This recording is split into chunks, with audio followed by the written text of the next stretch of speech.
Hello, and welcome to the very first production of what will likely be the worst sports commentary show, podcast, if you will, in the history of the internet. The podcast market isn't already oversaturated. The sports one isn't either. You guys need something to listen to, so you're in the right place, man. And I appreciate you, all three of you, listening to this initial show. Welcome to what will now be donned Colossus Sports, which for a guy with a lisp such as myself is not the best name, and I'm not a Colossus. But anyway, that's enough about me. You don't know who the fuck I am. My name's Harrison, avid sports fan. Mostly on this show I think we're going to be talking about NFL. I think is going to be dominant. NBA, probably some mixed martial arts thrown in there. Might touch on some baseball, some other things if we feel it even possible. I don't watch a lot of baseball. Anyway, let's get into the topics of today's show. Really, all I want to talk about today is this current NFL quarterback carousel.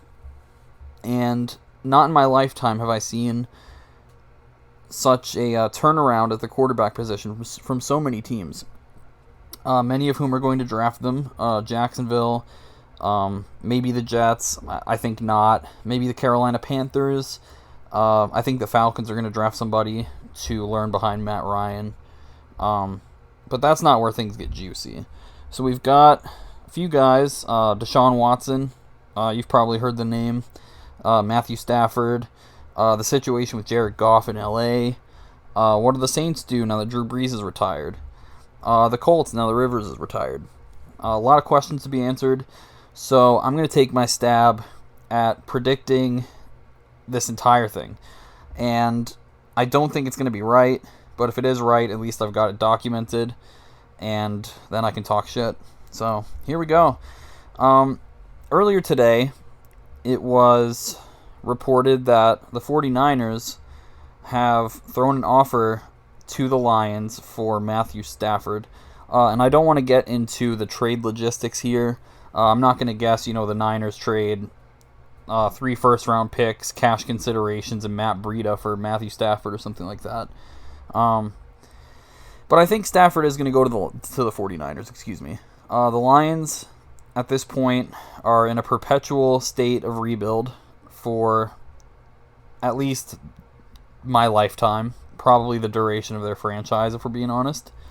Just wasting careers. Careers like that of Matthew Stafford. So for Stafford to go to a great organization, a very well-run organization, very competent GM, and a genius of an offensive coach, I think is very ideal for both sides. I think Matthew Stafford and a healthy 49ers roster as it's currently constructed makes them immediate championship contenders, and they already were with Jimmy Garoppolo. Stafford's a sizable upgrade over Jimmy G. And as juicy as the Stafford situation could become, I think the Colts would be in play for him. The Bears would be very, very interesting.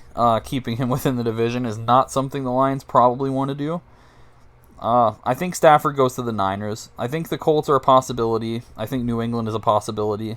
But ultimately, I think Matthew Stafford goes to the Niners. So I want to circle back around to Deshaun Watson. I think that situation is the juiciest of all of them. Initially, the move seemed to be the Jets. I heard a lot of buzz surrounding Watson going to the Jets. He wanted the Texans to interview and hire Robert Saleh, the new Jets head coach. And I don't think Watson ends up going to the Jets. I think, even though it seems unpopular, the Jets are going to stick with Sam Darnold. One, they invested very heavily in him. He was a number 3 overall pick just 3 drafts ago. And while he has regressed, some say he's regressed badly. I believe they're going to stick with him for a number of reasons. I think the Adam Gase situation is fairly self-explanatory, and I don't want to ramble about how awful a head coach, play caller Adam Gase was, how he's just a bug-eyed fuck, Frankly, had no idea what he was doing. Had no business being a head coach, but we'll just leave that there. Darnold to San Francisco was getting buzz for a while as well. And I think rather than sending Darnold to San Francisco, I think they've brought a little bit of San Francisco to him. In addition to Robert Saleh, the Jets, also hired 49ers offensive coordinator Mike LaFleur. He's the brother of the Packers head coach, who's had a lot of success calling plays, offensive coach. And I think Sam Darnold has a much better chance of succeeding in the current scenario that he's in than he did the last couple of years. I think that's a pretty big understatement. And the Jets have an absolute wealth of cap space. So they can build a better roster around a guy that frankly has not had any kind of a good roster around him his whole career. So I think the Jets are going to stick with Sam Darnold. And I also think Tua Tagovailoa is, as of right now, and it's a very volatile league, he's currently the future in Miami. The Dolphins, I'm sure they'd love Deshaun Watson. If the Texans weren't so stubborn about trading Watson, I think the Dolphins would have a shot. And that Dolphins team, as it's constructed with Deshaun Watson, would be a contender. Absolutely. They've got outside weapons that are underrated. Parker, Preston Williams, Gesicki's a strong tight end. That defensive head coach, it's all very formidable. But I think they stick with Tua. They just drafted him 5th overall in last year's draft. And while he didn't show a whole lot and they benched him, I think the benching is a big reason so much buzz circulated around moving off Tua. But after 1 year, and not even a full year, I don't think the Dolphins are going to move off Tua just yet. If the Texans offered Deshaun Watson to the Dolphins, they would be foolish to say no unless, 4 first-round picks, key players, just a huge wealth in return. I think Tua stays in Miami. I also think Jared Goff stays in LA, even though it's very clear from the language used by the GM and the non-committal nature of everyone on the team seems to have regarding Goff. Jalen Ramsey commenting about Deshaun Watson coming to LA. That would be a lot of fun. I don't see it happening entirely because of the cap situation. Goff is being horrendously overpaid right now, and it's going to take a lot of restructuring that Goff probably won't want to do, and finding a willing trade partner for him, which may be harder to do, even regardless of the cap situation, because Goff has been fairly average at best, I would say. And as a result, I think the Rams are kind of stuck with him, maybe for the duration of the contract, unless they can restructure. I think Matt Ryan stays in Atlanta. I plan on doing a mock draft show at some point in the near future. I think the Falcons draft their future franchise QB at number 4 overall. But Matt Ryan will still be the starter this upcoming season. I can see a lot of possibilities in which that doesn't happen, though. I think the Colts would be a very interesting suitor for him. New England might be, even though Matt Ryan probably is not very fond of the Patriots. I think the Bears could potentially be a trade partner, but I don't see it happening. I think Stafford is more sought after, and Watson clearly is more sought after. So those teams that are a quarterback away will not see Ryan at the top of the pecking order, also because of his age. So Matt Ryan stays in Atlanta. I think New Orleans is another very interesting trade destination for all these guys. I've seen Deshaun Watson thrown around in that one too. I don't know if there's substance to that one, also because of New Orleans' extremely terrible cap situation. They're projected, I think, $99 million over the cap. So it's probably going to be Taysom Hill or Jameis Winston. I lean towards Jameis. I think in that offensive system, you're not going to see 30 interceptions thrown by Jameis, and then you have a guy that can throw it over the top. Drew Brees, obviously, playing with a lot of injuries, throwing shoulder, broken ribs, all that stuff. I think Jameis would give them a much more vertical offense, and I think his decision-making would improve in New Orleans as well, in part because he has a terrific check-down option in Alvin Kamara. Michael Thomas is essentially the best check-down receiver in the history of the game. I'm just kidding. Maybe I'm not. But I think Sean Payton, because he's so infatuated with the offensive Mormon missile, I think Taysom Hill ends up being the starter next year. And with the roster as it's currently constructed, the Saints are still a dangerous team, but I'm not sure it's going to look this way come August 2021. So I think Taysom Hill's the starter. We will see. Maybe I'm wrong. Maybe Deshaun Watson goes there and they win 3 Super Bowls. I don't know. I have a few more teams I want to cover that are kind of all wild cards, honestly, and I don't really know how to pick these teams. The Washington football team, as great as it is, cool story. I don't think Alex Smith is the option there, or definitely not for the future. I loved what Taylor Heineke did in the playoff game. If he could have beaten Tom Brady, that would have been cool. I don't think he's the guy either. Kyle Allen's good, very serviceable. I don't think he's the guy. So Washington could potentially be in the market for a trade because their defense is ready now. Even as young as it is at certain pieces, Chase Young is an absolute monster. That defensive line in general is completely stacked. The secondary is growing. They might be a quarterback away in a year or two. So they might be a wild card sleeper pick for some of these guys, like a Matthew Stafford or Matt Ryan. I don't see it happening. I think Washington is going to try and play in the draft again, take a shot at somebody. Looking at their roster right now, I would start Taylor Heineke week 1. Denver with Drew Lock. I think Lock gets another year. Supposedly Lock was playing with an injured throwing arm. I think it was throwing shoulder. Since like week 3 of the season or something. So that's at least an excellent excuse. Lots of injuries on the offense. Lock was pretty ineffective for the majority of the season. But I think they'll give him another year. This is another spot that I struggled with because I really think a Watson or Matthew Stafford trade actually makes a lot of sense here. Hopefully you get Von Miller back. I don't want to speculate too much on that. You get Cortland Sutton back from the season-ending injury. You have a developing Jerry Jeudy, a developing KJ Hamler, and Noah Fant, Tim Patrick, Melvin Gordon, Philip Lindsay. They've got an absolutely loaded offense on paper. If Jerry Jeudy develops the way I think he will, and Hamler as well, it's a very agreeable place for a good quarterback to go. But I think they stick with Locke. In Carolina, I think for right now they go with Bridgewater.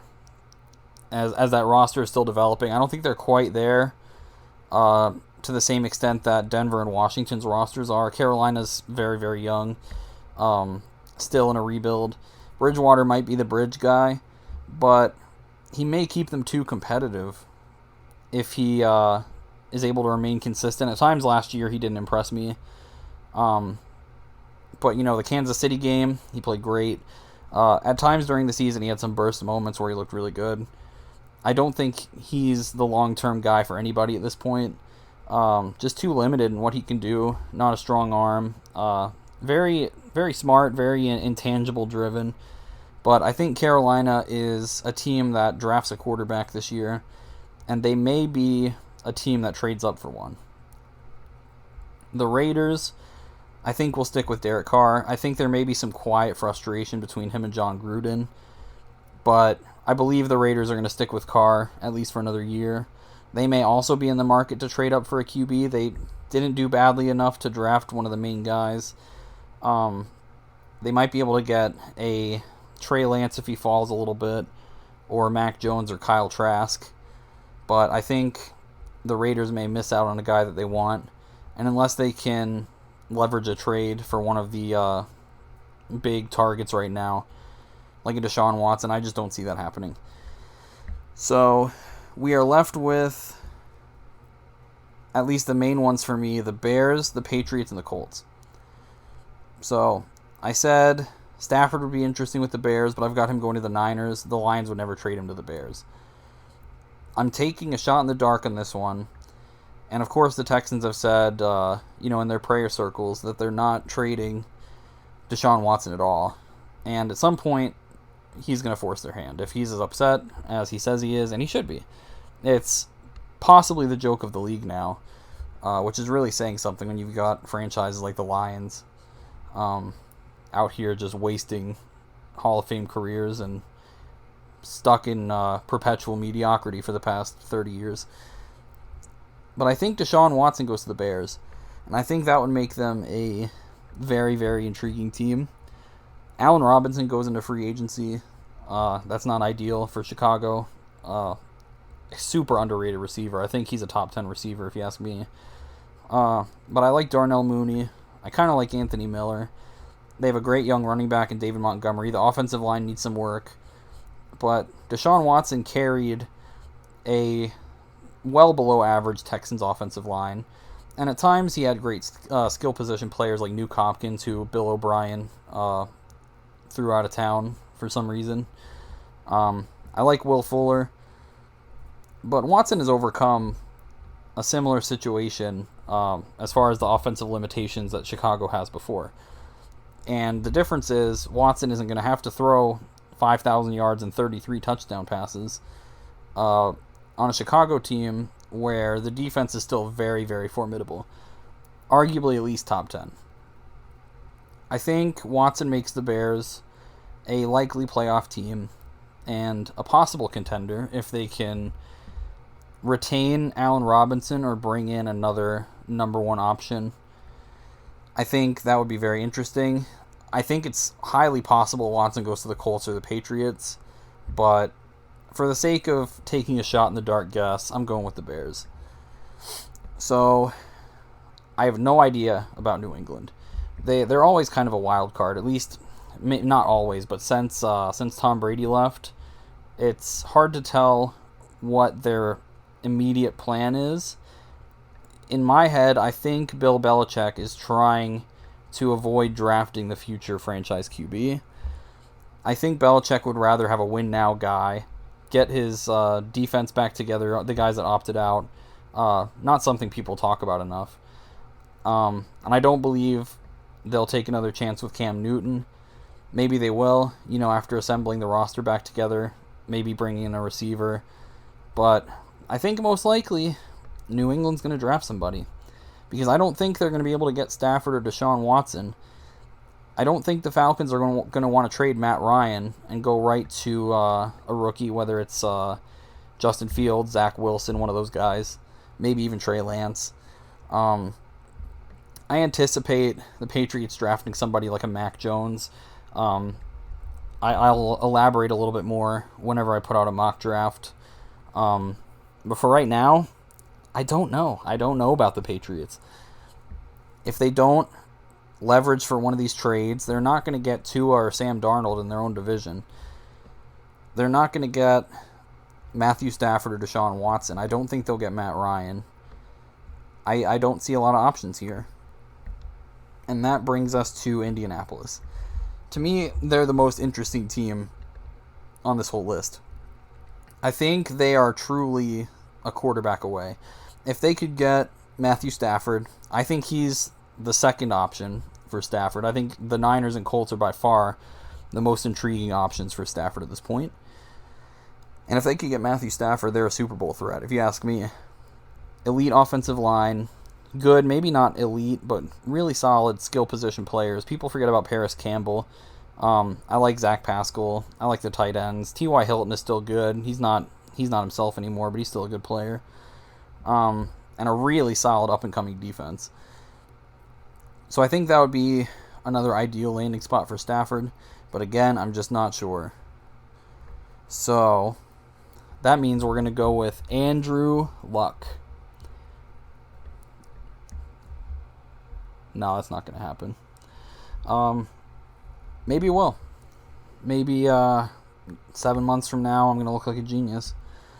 I think the Colts are a candidate to draft somebody. I don't think Based on what I've heard, I'm not at their practices, but they don't seem to be infatuated with Jacob Eason, excuse me. And I know Jacoby Brissett isn't the guy for the future, but he could be their bridge starter. I think this team wants to win now. So I think my pick here is Carson Wentz. I'm a lifelong Eagles fan. I don't necessarily love it. I do want Carson to get back on the right track. I still think there's a lot of potential there. And he doesn't need an organization that's going to coddle him. He and Frank Reich have an exceptional relationship as seen in Philadelphia. And although it's another cap situation that's hard to avoid, if they can convince Carson to restructure, the Eagles could eliminate this quarterback controversy and get a fresh start. But then I come back to the Sirianni hiring. I think the Nick Sirianni hiring was a way of counseling their marriage with Carson Wentz because of his immediacy to Frank Reich. But I don't think... One, I don't like the hire, but we're not talking about that today. But I don't think that connection seems to be solid enough to keep Carson Wentz in Philadelphia. Some of the trade rumor buzz is still coming out. And I anticipate Carson, his feelings on the situation haven't changed dramatically since the hiring of Sirianni. And if I have to pick somebody here, because I don't think it's Brissett, this team's ready to win. I don't think it's Jacob Eason. They're going to make a move for somebody. They're not going to be high enough to draft somebody unless they take maybe Kyle Trask or Mac Jones. I think all the other guys are going to go reasonably higher than 20. So I'm just going to go with Carson Wentz because we got to make a pick here. So that's everything but New England. And I have no idea. I can see the Patriots taking a Mac Jones. I just don't know. So we'll have to wait and see. I feel pretty strongly about Stafford to the Niners. There's a lot of buzz coming out. There's obviously some weight to that because of how heavily it's being reported.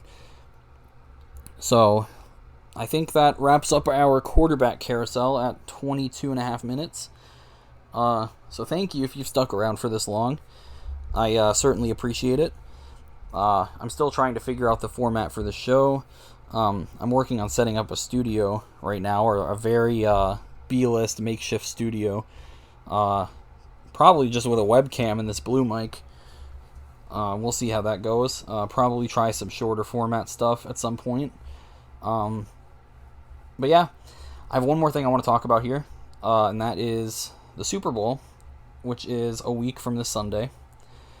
Tampa Bay and Kansas City. You guys already know that.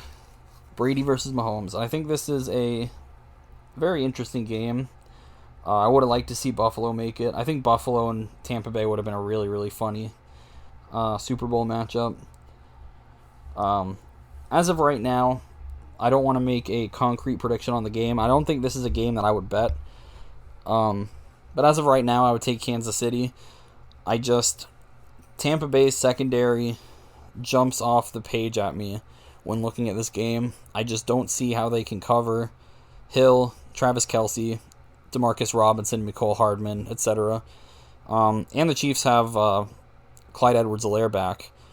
Le'Veon Bell, still a very serviceable running back, and an underrated pass-catching option. He can line up in the slot for you. So I don't see how the Bucs guard it. I don't see how Brady is able to score enough points to keep up. And you can see in their regular season matchup, it kind of unfolded that way. The Chiefs absolutely torched Tampa Bay's secondary. It was goddamn depressing, honestly. I don't see Tampa Bay being blown out in this game, and I do think Tampa Bay has an excellent chance. As much as I don't like, I'm very tired of seeing Tom Brady win games. I wish he would just go away. But while he's here, I have to respect it, This level of play at 43, granted, he has maybe the second best receiving group in the league behind Kansas City, and that is certainly a big factor in quarterback play. Not throwing shade at Patrick Mahomes, but he also has a tremendous amount of help and great play calling. I've got the Chiefs in this game right now, I think by 7-10. I don't see it being a full-fledged blowout. But I don't see Tampa Bay's secondary and the defense in general being able to slow it down enough. I see Kansas City jumping out to a lead again, Brady keeping it close towards the end, and Kansas City pulling away with a late score. So I think that's just about going to wrap it up, guys. I'm sure all 4 of you that watch this are going to rip my head off in the comments. I probably said something very stupid. I've never done a long format show like this before. Still trying to iron out a few things, get some video set up. I know the production value of this is not incredibly good, but I've got a lot of things to talk about. I want to make a lot of NFL draft content. I want to make more off-season content. Once free agency starts, I'll have a very active mind for that. And of course, you know, if a Stafford or Deshaun Watson trade happens or Carson Wentz, we'll be on top of that as well. Thank you guys so much. Please give me honest criticisms. Don't just tell me to kill myself. If you do, that's okay too. See you guys. Have a good one.